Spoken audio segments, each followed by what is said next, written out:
Howdy. Welcome back to Dion Talk. We are live, leaving Chicago, having just spent 4 days in Gary, Indiana. I'm with Millennial Mike, and this is going to be a nice short live where we probably won't be able to answer any questions during this live, but I will answer questions in the comments below after. On this trip, I learned a couple of things. The first thing that I want to talk about is when you look at a listing online, you might see some nice photos of a place that either needs some updates or is good the way it is, but you don't know what's next to it. So one of the things I would do is have the person that is my trusted boots on the ground is drive up and down the street and take a video of the houses that are next to it.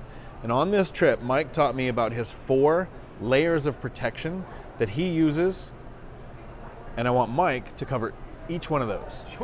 Sure, yeah. So our plane boards in like 25 minutes, no pressure or anything. Yeah, so when you're buying in a neighborhood or in a community that is as unique and challenged as Gary, Indiana, you look at pictures of Gary, you see abandoned buildings, burnt out buildings. 13,000 buildings in Gary are abandoned. There's fire damaged structures all over. The city has been depopulating, it's depressed. So when people say, oh, how do you invest there? Aren't you afraid you're gonna buy a piece of crap? What happens if you buy in the wrong neighborhood? So many people reach out to me, Mike, what are the good neighborhoods in Gary? There are no good neighborhoods. You have to go neighborhood by neighborhood to research them each independently of whatever the last time was you purchased. That's the only way you can actually do a neighborhood check to find what the good ones are. So what you need to do when you're driving through these neighborhoods is you need to rely on these 4 layers of protection for you to make sure that you don't buy the wrong deal. The first layer of protection is your real estate agent. They're going to be the one who takes the initial drive out there down the neighborhood. And I recommend, I've had them take pictures in the past, but I really like Dion's idea. It was like, dude, have them drive down one end of the street, turn around, come up the other end of the street, and record video.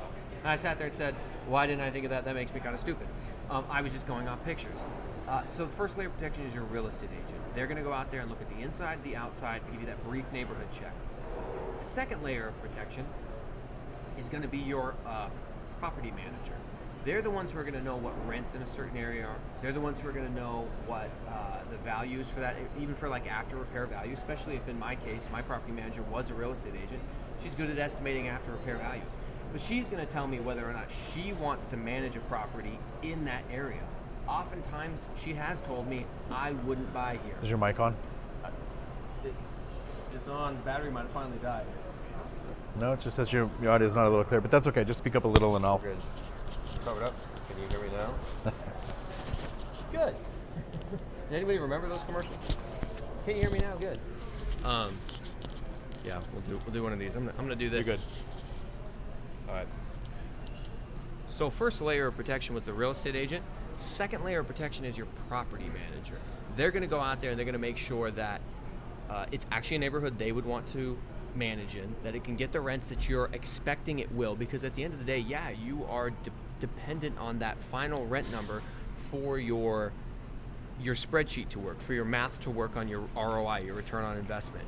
Also, guys, please give me some leeway here. I am freaking tired. We've been up for a lot of time, and we've been driving and working real hard. So those are the first 2 layers of protection. Next layer of protection is you're going to get a contractor through there. You're going to walk a contractor through the deal, especially if you're planning on doing some type of repairs, because they're going to go through and they're going to give you what the estimate is on the actual work to be done. The floors, the kitchens, the bathrooms, the plumbing, the cabinets, all that type of stuff, to make sure that you're not buying it anticipating it's going to cost you one thing, and then at the end, it ends up costing you something else. So those are 3. What was my 4th one? I lost my train of thought. Contractor? Yeah. Inspection? Yep. Oh, professional home inspection. Duh, of course, yes. We just did this video, so now I'm getting mixed up. So the last final layer of protection, and you can slide this one in before the contractor if you want, or after, is your professional home inspector. They're going to be the ones who scope the sewers. They're going to be the ones who take a look at the roof.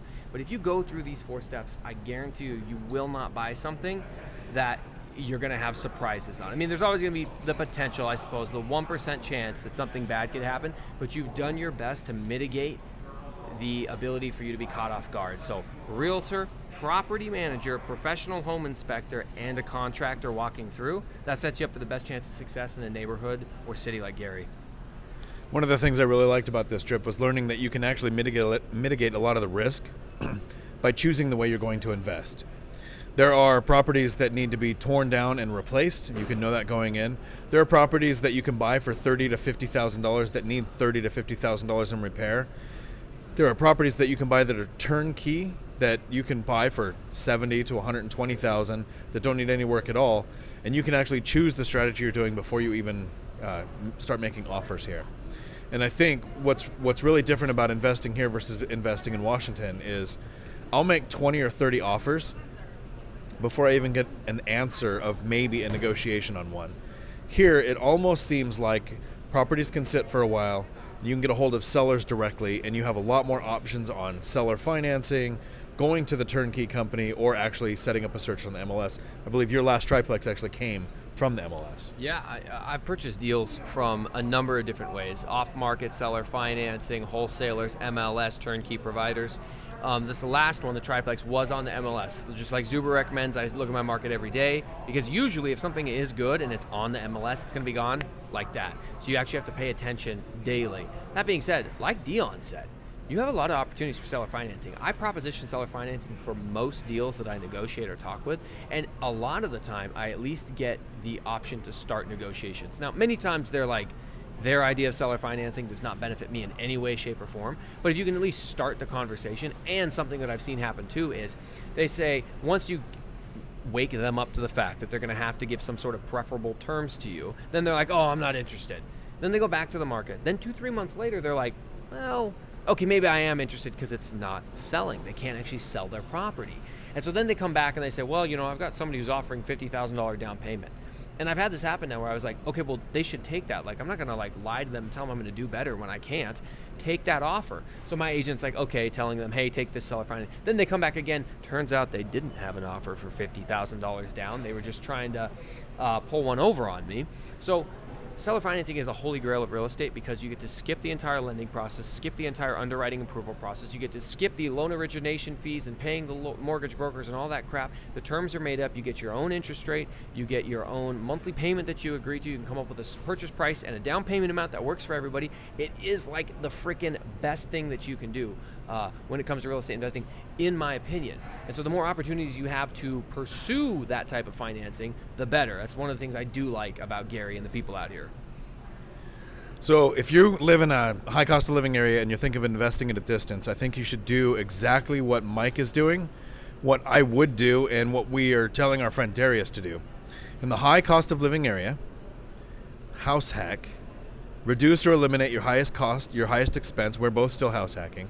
And then if you don't want to save up the down payment to have one rental that you acquire every year or two like I do in my area, you can come to something like Gary, Indiana and acquire 3 to 8 rentals for the same amount of money over a period of time. But I would still encourage you to house hack because the more expensive the area you live in, the more impactful house hacking can actually be.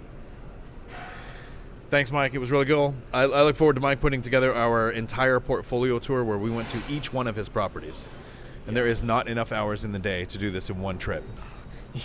But guys, so I pulled one of the most difficult SWAT weeks that I've had prior to coming out here. I mean, I had a 36-hour day and then multiple call outs. Then I rolled onto a plane. I was pretty much Walking Dead zombie apocalypse first 2 days of being here. We just hit the ground hard, meeting with people, interviewing people. Michael Jackson is from Gary. Meeting with people, interviewing people, going and looking at properties, going and looking at my property, making offers for Darius, and it's just one thing right into the next. All night, all day, get up, do it again. It was a good time. I apparently should have come for longer, but I didn't want my luck to run out, and I didn't bring body armor, so I didn't want to push it. All right. Thank you for joining us on this quick, short live stream. Until my next video, thanks for coming to my Dion Talk.